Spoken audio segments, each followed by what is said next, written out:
The Russian Sleep Experiment.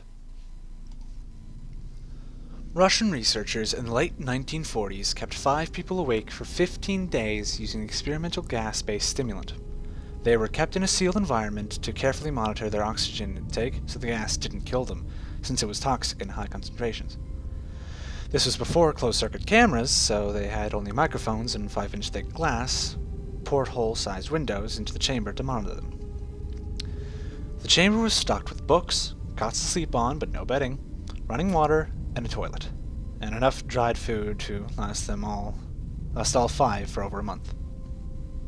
The test subjects were political prisoners deemed enemies of the state during World War II. Everything was fine for the first 5 days. The subjects hardly complained, having been promised, falsely, that they would be freed if they submitted to the test, and did not sleep for 30 days. Their conversations and activities were monitored, and it was noted that they continued to talk about increasingly traumatic incidents in their past, and the general tone of their conversations took on a darker aspect after the 4-day mark. After 5 days, they started to complain about the circumstances and events that led them to where they were and started to demonstrate severe paranoia. They stopped talking to each other and began alternately whispering into the microphones and one-way mirrored portholes. Oddly, they all seemed to think they could win the trust of the experimenters by turning over their comrades, the other subjects in captivity with them. At first, the researchers suspected this was an effect of the gas itself. After 9 days, the first of them started screaming. He ran the length of the chamber, repeatedly yelling at the top of his lungs for 3 hours straight. He continued attempting to scream, but was only able to produce occasional squeaks. The researchers postulated that he had physically torn his vocal cords. The most surprising thing about his behavior is how the other captives reacted to it, or rather, didn't react to it. They continued whispering into the microphones until the second of the captives started to scream. The 2 non-screaming captives took the books apart, smeared page after page with their own feces, and pasted them calmly over the glass portholes. The screaming promptly stopped. So did the whispering to the microphones. After 3 more days passed, the researchers checked the microphones hourly to make sure they were working, since they thought it impossible that no sound could be coming with 5 people inside. The oxygen consumption in the chamber indicated that all 5 must still be alive. In fact, it was the amount of oxygen 5 people would consume at a very heavy level of strenuous exercise. On the morning of the 14th day, the researchers did something that they said they would not do to get a reaction from the captives. They used the intercom inside the chamber, hoping to provoke any response from the captives they were afraid were either dead or vegetables.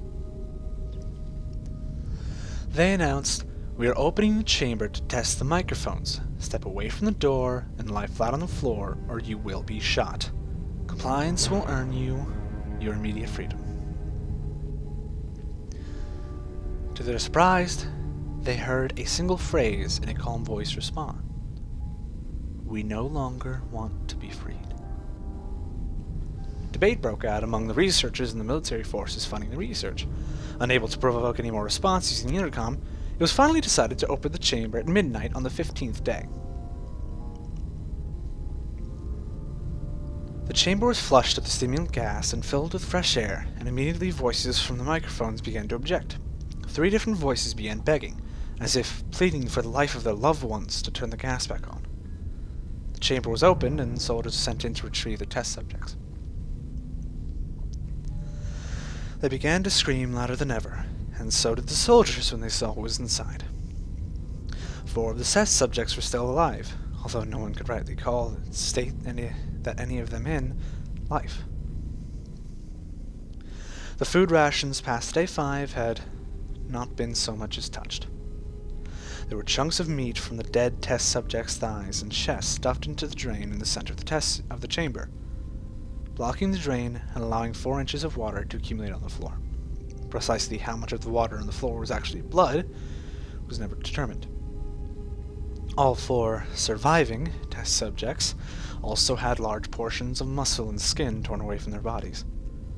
The destruction of flesh and exposed bone on their fingertips indicated that the wounds were inflicted by hand, not with teeth as the researchers initially thought. Closer examination of the position and angles of the wounds indicated that most, if not all of them, were self-inflicted. The abdominal organs below the ribcage of all 4 test subjects had been removed, while the heart, lungs, and diaphragm remained in place. The skin and most of the muscles attached to the ribs had been ripped off, exposing the lungs of the ribcage. All the blood vessels and organs remained intact. They had just been taken out and laid on the floor, fanning out around the eviscerated but still living bodies of the subjects. The digestive tract of all 4 could be seen to be working, digesting food. It quickly became apparent that what they were digesting was their own flesh that they had ripped off and eaten over the course of days.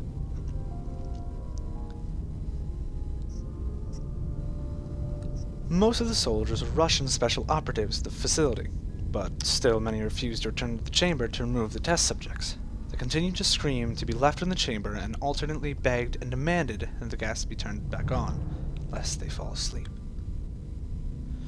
To everyone's surprise, the test subjects put up a fierce fight in the process of being removed from the chamber. One of the Russian soldiers died from having his throat ripped out. Another was gravely injured by having his testicles ripped off and an artery in his leg severed by one of the subject's teeth. Another of the 5 soldiers lost their lives, if you count the ones that committed suicide in the weeks following the incident. In the struggle, one of the 4 living subjects had his spleen ruptured, and he bled out almost immediately. The medical researchers attempted to sedate him, but this proved impossible. He was injected with more than 10 times the human dose of a morphine derivative, and still fought like a cornered animal, breaking the ribs of an arm of one doctor.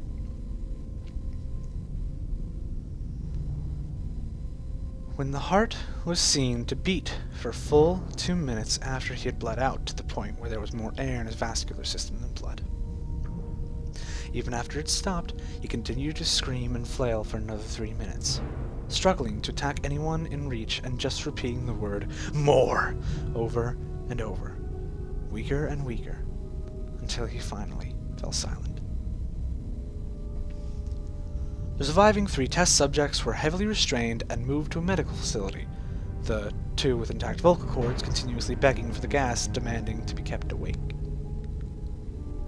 The most injured of the 3 was taken to the only surgical operating room that the facility had.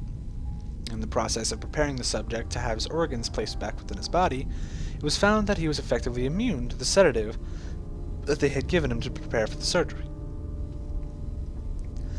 He fought fiercely against his restraints when the anesthetic gas was brought out to put him under. He managed to tear most of the way through a 4-inch wide leather strap on one wrist, even through the weight of a 200-pound soldier holding that wrist as well. It only took a little more anesthetic than normal to put him under, and the instant his eyelids fluttered and closed, his heart stopped. In the autopsy of the test subject that died on the operating table, it was found that his blood was triple the normal level of oxygen. His muscles that were still attached to his skeleton were badly torn, and he had broken 9 bones in his struggle to not be subdued. Most of them were from the force of his own muscles exerting on them. The second survivor had been the first of the group to start screaming. His vocal cords destroyed, he was unable to beg or object to surgery, and he only reacted by shaking his head violently in disapproval when the anesthetic gas was brought near him. He shook his head yes when someone suggested reluctantly that they try the surgery without anesthetic, and did not react for the entire 6-hour procedure of replacing his abdominal organs and attempting to cover them with what remained of his skin. The surgeon presiding stated repeatedly that it should be medically impossible for the patient to still be alive. One terrified nurse assisting the surgery stated that she had seen the patient's mouth curl into a smile several times whenever his eyes met hers. When the surgery ended, the subject looked at the surgeon and began to wheeze loudly, attempting to talk while struggling. Assuming this must be something of drastic importance, the surgeon had a pen and pad fetched so the patient could write his message. It was simple. keep cutting. The other 2 test subjects were given the same surgery, both that anesthetic as well, although they had to be injected with a paralytic for the duration of the operation. The surgeon found it impossible to perform the operation while the patients laughed continuously. Once paralyzed, the subjects could only follow the attending researchers with their eyes. The paralytic cleared their system in an abnormally short period of time, and they were soon trying to escape their bonds. The moment they could speak, they were again asking for the stimulant gas.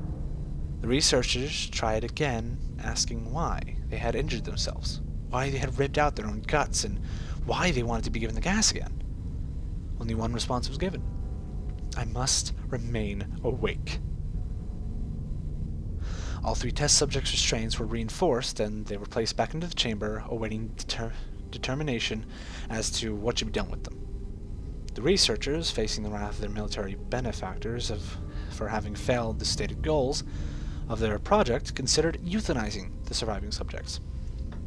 The commanding officer, an ex-KGB, instead saw potential and wanted to see what would happen if they were put back on the gas. The researchers strongly objected, but were overruled. In preparation for being sealed in the chamber again, the subjects were connected to an EEG monitor and had their restraints padded for long-term confinement. To everyone's surprise, all 3 stopped struggling the moment it was let slip that they were to be going back on the gas. It was obvious that at this point all 3 were putting up a great struggle to stay awake. One of the subjects that could speak was humming loudly and continuously. The mute subject was straining his legs against the lifted bonds with all his might. First left, then right, then left again for something to focus on. The remaining subject was holding his head off the pillow and blinking rapidly. Having been the first to be wired for the EEG, most of the researchers were monitoring his brainwaves in surprise. They were normal most of the time, but sometimes flatlining inexplicably. It looked as if he were repeatedly suffering brain death before returning to normal. As they focused on the paper scrolling out of the brainwave monitor, only one nurse saw his eyes slip shut at the same moment his head hit the pillow. His brainwaves immediately changed to that of deep sleep, then flatlined for the last time as his heart simultaneously stopped. The only remaining subject that could speak started screaming to be sealed in now. His brainwaves showed the same flat lines as the one who had just died from falling asleep. The commander gave the order to seal the chamber with both subjects inside, as well as 3 researchers. One of the named 3 immediately drew his gun and shot the commander point blank between the eyes, then turned his gun on the mute subject and blew his brains out as well. He pointed his gun at the remaining subject, still restrained to the bed as the remaining members of the medical and research team fled the room. "I won't be locked in here with these things! Not with you!" he screamed at the man strapped to the table. "What are you?" he demanded. "I must know!" The subject smiled. "Have you forgotten so easily?" the subject asked. "We are you.